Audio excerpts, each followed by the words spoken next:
Hi, and welcome to Crypto Crazy. I'm Cal, and today I'm going to be talking about XRP, Ripple. And the reason being is you may have seen that the SEC has made an amended complaint only a few days ago. And you may have also seen the 22nd of February as a key date for the SEC and Ripple. Now, some people think that tomorrow is the date of the lawsuit. It's not. It's actually a pre-trial discovery conference by video between Ripple and the SEC.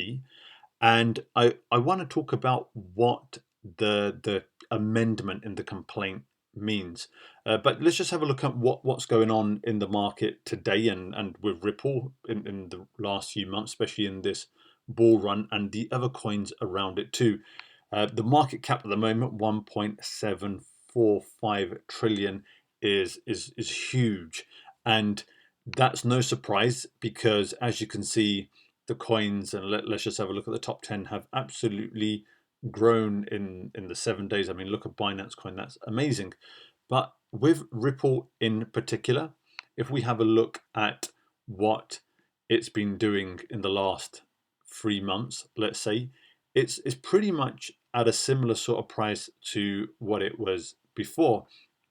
And if we have a look at other coins around there, it's been overtaken by so many, but it was third at one point. Now, Binance in the last 3 months has gone up tenfold.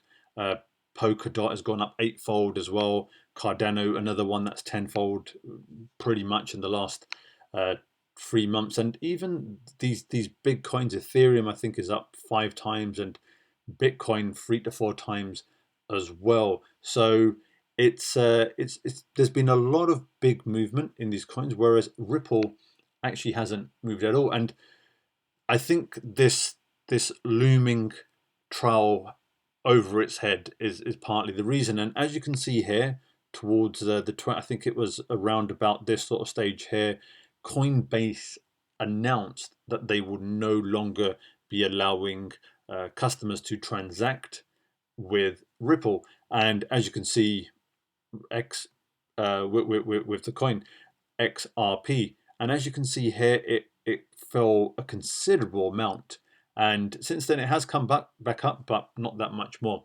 So, what does the actual amendment to the complaint say? So, they are targeting Larsen and Garlinghouse. Now, if you don't know who they are two execs for Ripple, and unlike some of the other coins, the difference between, for example, Bitcoin and Ethereum, let's say for example, is Ripple is actually a company. So there is actually a third party company attached to the coin. So that's why the SEC is targeting them, saying that it's actually a security that you've been selling. The interesting thing that's happening now is that they've amended it not just to target Ripple, but to target these two execs as well. So what does that mean for this complaint? So initially people believed it would only be Ripple that would be on the hook. Now with these two execs, it could be the fact that they want to target both the Ripple company and the execs. However, considering that their complaint says that Ripple has been selling securities since 2013, so a number of years, it's strange how they made their complaint, but now they've only just amended it just before the pre-trial discovery period is going to begin. And there is speculation that it could be the case that they want to go after, only the execs and almost leave the company and the investors and people who are involved in it as it is. The other thing that they did as well is that they specified that it would only be within the jurisdiction of the USA. Obviously, they can only do that. They can't have any sort of claim in a legal aspect in other jurisdictions. SEC is only for the US. And with them going after these executives, one thing that the law does say is that the SEC need to be able to demonstrate that the executives knew that they were violating the law, and that's going to be very hard to prove. So it could well be that they're trying to go after the executives as well as the company, or it could well be that they're trying to almost let the company off the hook, almost to say, and just go after these executives. It's going to be a hard uh, way. I mean, it's going to be difficult to know exactly what's going on, but it's good to know that this is the amendment that has happened. Um, I think the other thing, there's a couple of things to bear in mind as well. As you can see from here, they're talking about how it's going to be going on for quite a while. I don't know if you know, but the actual period from which they're going to be looking at the discovery of the information is actually going up until the middle of August. So that is quite a lot of time in which they're looking at this. Now, Ripple is going to push back on this and say that it's not a security. They've responded a little while ago, and they said that the SEC is not taking into consideration that the coin does actually have utility. So it's a utility coin. So this is something that has been expressed to the SEC, but the SEC don't see it that way. Anything can happen in the trial, but that's what they're saying. They're saying, no, actual fact, we believe it is a security, and you have been selling it for all these years as if it were a security, and it's raised over $1.3 billion through those sales.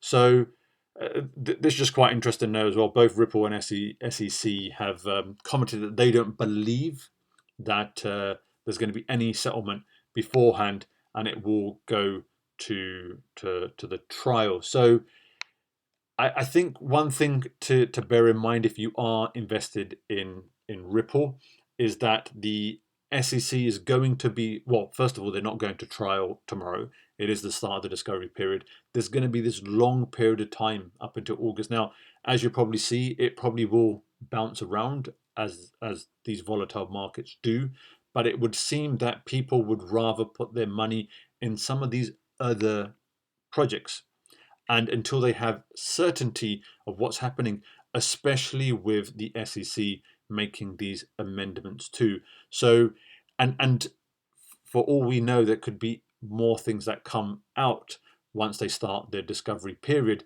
which could change the way in which they are approaching this legal case too. So just wanted to inform you of that. If you didn't know, then now hopefully you have a better understanding of what's going on. I know some people who are invested in Ripple and holding on for the long term.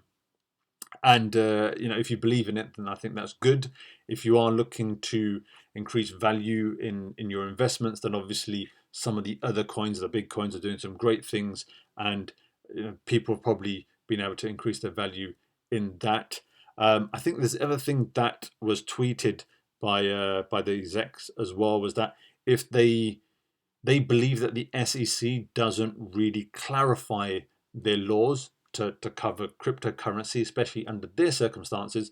And there was a tweet in which they said that they may even consider relocating from the US to a jurisdiction that understood them better. Now, that could just been a bit of a threat to the SEC to say, look, we don't want to be here if you can't work with us. But at the same time, it could well be that the USA is a little bit behind in some of the jurisdictions in terms of accommodating and really clarifying what the rules and the laws are, especially during a period where most governments didn't really know how to classify cryptocurrency, how to tax them either. So it'd be interesting to see what happens over these next few periods. But hopefully if you've enjoyed that video or you found it informative, please do give it a like, please do subscribe. I bring all sorts of videos to you, news, views, new coins that are being released, anything that I think is worth my subscribers or watchers knowing. So if you do like it, do subscribe. But that's been cryptocurrency. I've been Cal, and I'll see you in the next one.